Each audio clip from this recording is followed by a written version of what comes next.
തൃശ്ശൂർ മാത്രമാണോ കാര്യങ്ങൾ ക്യാമ്പയിൻ ഇപ്പൊ ഭാരതരി പോലുള്ള കാര്യങ്ങളൊക്കെ ഇറക്കി വലിയൊരു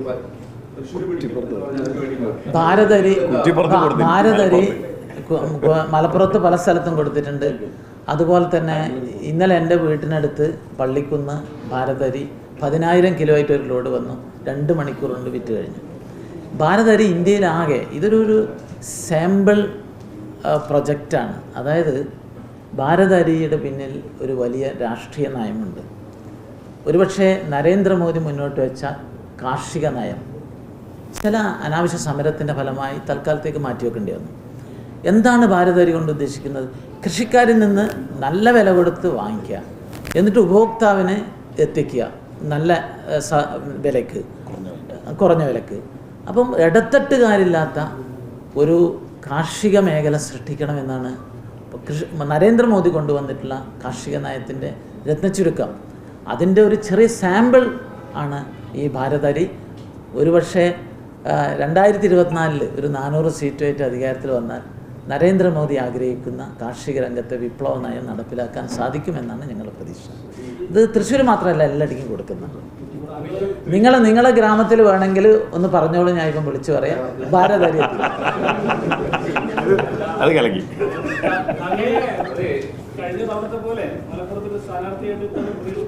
സ്ഥാനാർത്ഥികളുടെ വിവരമൊക്കെ ഉടനെ നിങ്ങൾ അറിയും. കരിപ്പൂരിൽ നിന്ന് നിരക്ക് കൂടുതലാണെന്നുള്ള വാർത്തകളും പരാതികളൊക്കെ വന്നിരുന്നു. അപ്പോൾ അതിലെന്തെങ്കിലും ഇനിയൊരു കുറവുണ്ടോ? അതിൻ്റെ ഒരു അപ്ഡേഷൻ എങ്ങനെയാണ്? നിങ്ങൾക്ക് അറിയാവുന്നതുപോലെ ഈ എംബാർക്കേഷൻ പോയിന്റുകളിൽ വിമാന സർവീസ് ഒരു ഗ്ലോബൽ ടെൻഡറിൻ്റെ അടിസ്ഥാനത്തിലാണ് സിവിൽ ഏവിയേഷൻ ഡിപ്പാർട്ട്മെൻറ്റും കമ്പനികളും തമ്മിൽ ഒരു ഗ്ലോബൽ ടെൻഡറിൻ്റെ അടിസ്ഥാനത്തിലാണ് തീരുമാനമെടുക്കുന്നത്. കേരളത്തിൽ 3 എംബാർക്കേഷൻ പോയിൻ്റ് അനുവദിച്ച ഒരു ഹജ്ജ് കമ്മിറ്റിയാണ് ഞങ്ങളുടേത്. നിർഭാഗ്യവശാൽ കോഴിക്കോട്ട് റേറ്റ് വളരെ കൂടിപ്പോയി.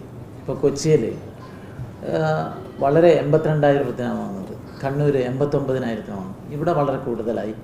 പക്ഷേ ഭാഗ്യത്തിന് വിദേശ കമ്പനിയല്ല, ഇന്ത്യൻ കമ്പനിയായ ടാറ്റ ആയതുകൊണ്ട് പ്രൈം മിനിസ്റ്റർ ഓഫീസും മിനിസ്റ്ററും ഒക്കെ നേരിട്ട് കമ്പനിയുമായി ബാർഗെയിൻ ചെയ്തതിൻ്റെ അടിസ്ഥാനത്തിൽ ശക്തമായ ഇടപെട്ടതിനെ സംബന്ധിച്ച് 10,000-40,000 രൂപ കുറച്ചിട്ടുണ്ടെങ്കിലും കോഴിക്കോട്ടത് അധികമാണ്. ഇത് ഞങ്ങളുടെ നിയന്ത്രണത്തിൽ നിൽക്കുന്നതല്ല.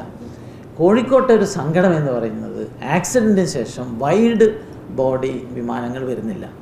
വൈഡ് ബോഡി വിമാനങ്ങൾ വന്നു കഴിഞ്ഞാലും ഒരു വിമാനത്തിൽ 400-450 ആളെ കൊണ്ടുപോകാം. നമ്മുടെ ഇവിടെ ടെൻഡറിൽ പങ്കെടുത്ത വിമാനം എന്ന് പറഞ്ഞാൽ 200-ൽ താഴെ ആളുകൾ കൊണ്ടുവന്നതാണ്.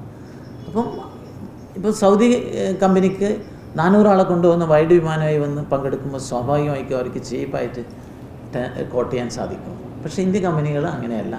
എന്നാലും നിർഭാഗ്യകരമാണ് കോഴിക്കോട്ട് ഉണ്ടായിട്ടുള്ളത്. അത് ഞങ്ങളുടെ നിയന്ത്രണത്തിലല്ല. പക്ഷേ കോഴിക്കോട് എംബാർക്കേഷൻ കൊണ്ടുവരുന്നതിനൊക്കെ ആത്മാർത്ഥമായി പ്രവർത്തിച്ച, അത് പുനഃസ്ഥാപിക്കുന്നതിന് പ്രവർത്തിച്ച ഒരു ഹജ്ജ് കമ്മിറ്റിയാണ് ഞങ്ങളുടേതെന്ന് മനസ്സിലാക്കണം. ഹാജിമാരുടെ പ്രയാസം ഞങ്ങൾ മനസ്സിലാക്കുന്നു.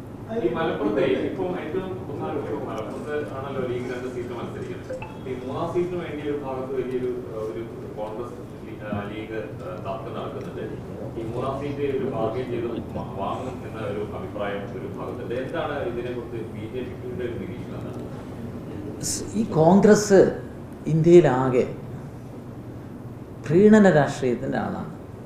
ഇവിടെ കേരളത്തിൽ മുസ്ലിം ലീഗ് ഇല്ലെങ്കിൽ കോൺഗ്രസ് ഇല്ല, വട്ടപൂജ്യമാണ്. രാഹുൽ ഗാന്ധി പോലും മുസ്ലിം ലീഗിൻ്റെ ഔദാര്യത്തിലാണ് ഇപ്പോൾ MP ആയിട്ട് ജീവിക്കുന്നത്. അതുകൊണ്ട് മുസ്ലിം ലീഗിൻ്റെ ഈ സമ്മർദ്ദത്തിന് കോൺഗ്രസ് വഴങ്ങേണ്ടി വരും. അതൊക്കെ കേരള രാഷ്ട്രീയത്തിൽ വലിയ ദൂരവ്യാപകമായ രാഷ്ട്രീയ ചലനങ്ങൾക്ക് ഇടയാകും എന്നുള്ളതാണ്. ഇപ്പം നിങ്ങൾ നോക്കൂ, ഇന്ത്യയിലെ മഹാഭൂരിപക്ഷം വരുന്ന ജനങ്ങളുടെ വളരെ വൈകാരികമായ ഒരു വിഷയമായിരുന്നു ഹിന്ദു വിശ്വാസികൾ. എല്ലാ മതങ്ങളെയും നമ്മൾ ബഹുമാനിക്കണം. ഹിന്ദു മതവിശ്വാസികളുടെ അയോധ്യയിലെ രാമപ്രതിഷ്ഠ ചടങ്ങ്, ആ ചടങ്ങ് ബഹിഷ്കരിച്ചത് ഇവിടുത്തെ മുസ്ലിം പ്രീണന രാഷ്ട്രീയത്തിൻ്റെ ഭാഗമായി കോൺഗ്രസ് കാണിച്ചിട്ടുള്ള ഒരു ചരിത്രപരമായ വിഡ്ഢിത്തമാണ്. ഇങ്ങനെയുള്ള വിഡ്ഢിത്തങ്ങളെല്ലാം കോൺഗ്രസിൻ്റെ നാശത്തിലേക്ക് കൊണ്ടെത്തിക്കും എന്നാണ് പറയാനുള്ളത്.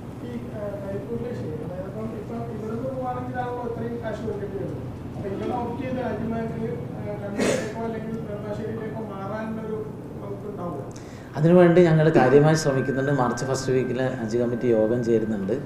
തീർച്ചയായും അതിനുള്ള ശ്രമം നടത്തും. അങ്ങനെ മുഴുവനാണ് അപ്പുറത്ത് പോയി കഴിഞ്ഞാൽ കാലിക്കറ്റ് എയർപോർട്ടിന് എംബാർക്കേഷൻ പോയിന്റിനെ അത് ബാധിക്കും. അപ്പോൾ ഏതായാലും അതിനുള്ള ഒരു ശ്രമം കൂടി ഞങ്ങൾ നടത്തുന്നുണ്ട്, ഒരു ഓപ്ഷൻ കൂടി. പക്ഷേ എനിക്ക് തോന്നുന്ന ഹാജിമാരെ അല്പം വിഷമിച്ചിട്ടാണെങ്കിലും കോഴിക്കോട്ട് നിന്ന് പോകാൻ കുറേ ആളുകൾ സന്നദ്ധരായി മുന്നോട്ട് വന്നിട്ടുണ്ട് എന്നാണ് ഞാൻ മനസ്സിലാക്കുന്നത്. ഒരു സംശയം, ഗുരുവായൂർ പാലയൂർ ചർച്ചിന്റെ മൈലിൽ ഹിന്ദുക്കൾക്ക് വേണ്ടി അവകാശം ഉന്നയിച്ചിട്ടുണ്ട്. അതിൽ BJPന്റെ ഒരു നിലപാട് എന്ത്? ഗുരുവായൂരിലെ പാലയൂർ ചർച്ച് അതിന്റെ മുകളിൽ ഹിന്ദുക്കൾക്ക് വേണ്ടിയുടെ അദ്ദേഹം അവകാശം ഉന്നയിച്ചിട്ടുണ്ട്. ഈ വിഷയത്തിൽ അതുപോലെ ആലപ്പുഴ ഒരു അത്തുങ്കൽ പള്ളിയുടെ പേരിൽ അവകാശമാണ്. ഈ വിഷയങ്ങൾ BJPന്റെ നിലപാടാണ് ഇത്തരം വിഷയം. എനിക്ക് ആ വിഷയത്തെക്കുറിച്ച് അറിഞ്ഞുകൂടാ. അല്ല, നിങ്ങൾ ദേശീയ വൈസ് പ്രസിഡന്റ് BJPയുടെ നിലപാട് തമ്മിൽ പറയണത് ഇല്ല, എനിക്ക് ആ വിഷയം അത്ര അതിനെക്കുറിച്ച് അറിവില്ല. വിഷയങ്ങൾ